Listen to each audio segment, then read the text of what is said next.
మళ్ళీ కాంగ్రెస్ గెలిస్తే రాజకీయ సన్యాసం తీసుకుంటారంటండి. అసెంబ్లీని రద్దు చేసి మళ్ళీ ఎన్నికలకు రండి. పంచాయతీలు నిలుస్తుంది కేంద్ర ప్రభుత్వమే. వార్డు సభ్యుడిగా కూడా గెలవలేని మహేష్ గౌడ్కు దొంగ ఓట్ల గురించి ఏం తెలుసు? దొంగ ఓట్లతో గెలిచారనమంటే కరీంనగర్ ప్రజలను అవమానించినట్లే. మహేష్ గౌడ్ను చూస్తే గజనీ సినిమా గుర్తొస్తుంది.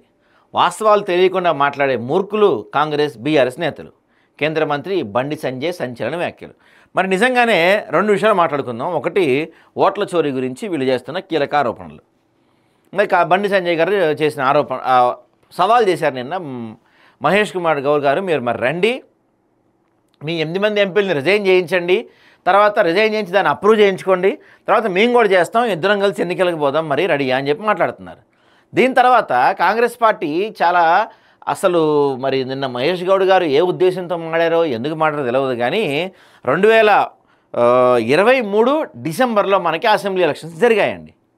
23లో మీరు అన్నట్టు మహేష్ కుమార్ గౌడ్ గారు చెప్పినట్టు ఒకవేళ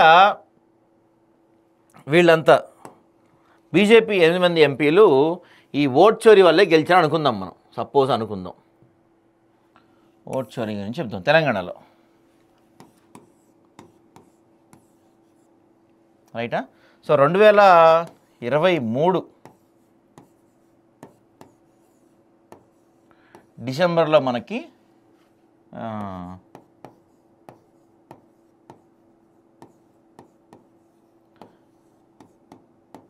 అసెంబ్లీ ఎలక్షన్స్ అయినాయి అనుకోండి 2023 డిసెంబర్లో.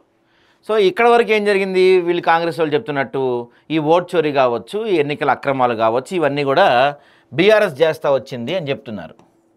సరే, బీఆర్ఎస్ బీజేపీ కలిసి అంటున్నారు కొంతమంది, బీఆర్ఎస్ చేస్తూ వచ్చింది అప్పటి వరకు. ఎందుకంటే ఈ స్టేట్ ఈసీ ఏదైతే ఉంటుందో ఎలక్షన్ కమిషన్ ఈ రాష్ట్రంలో ఎవరు అధికారంలో ఉంటే లేకపోతే కేంద్రంలో ఎవరు అధికారంలో ఉంటే వాళ్ళ మాట ఉంటుంది కాబట్టి ఈ స్టేట్ ఈసీ అప్పటి వరకు బీఆర్ఎస్ మాట ఉంది.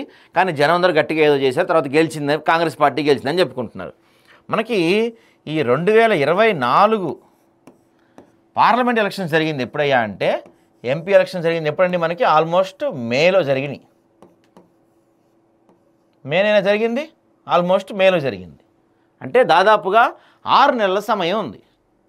మరి మీరు చెప్పినట్టు మహేష్ కుమార్ గౌడ్ గారు చెప్పినట్టు 6 నెలల సమయం ఉంటే ఈ 2024లో జరిగిన ఎన్నికలకి అధికారంలో మీరే ఉన్నారు. ఇక్కడ తెలంగాణలో ఈసీ మీరు పెట్టుకున్న వాళ్ళే ఉన్నారు. ఈ కొత్తగా వచ్చిన ఓటర్ లిస్టు